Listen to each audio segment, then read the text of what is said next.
Александар на Букефал и целата историја излеана во бронза или чини многу повеќе од 10 милиони евра, или власта треба попрецизно да објасни каде, како и колку пари се уплаќаат. Финансиските детали за спомениците контрадикторни и меѓу владата и општината Центар, но и спроти договорот со изведувачите. Во него пишува дека 20% ќе се уплаќаат на почетокот, односно сега кога се во фаза на изработка. 40% од сумата се плаќа од како ќе бидат завршени и уште 40% по поставувањето.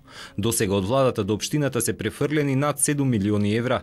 Има 4 трансфери, тоа во јуни, септември, октомври, декември 2008 во екот на економската криза. Овие пари во општината тврда дека биле веднаш уплаќани, но без многу детали каде. На сметката ги нема повеќе. Вчера и градоначалникот на Центар потврди дека во следните години на рати ќе се плаќа поголем дел од сумата. Целото ова плаќање према изведувачите ќе трае 3, 4, 5 години.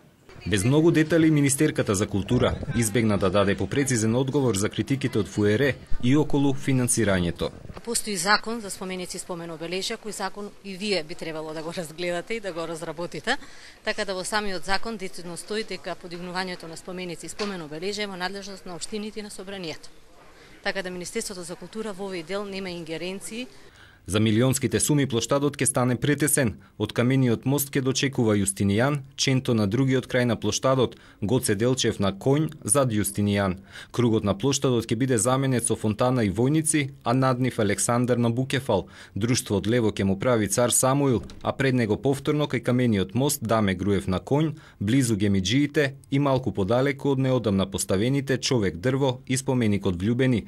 30% од плоштадот уште годинава при поставувањето на постаментот за Александар ќе биде забранет за движење.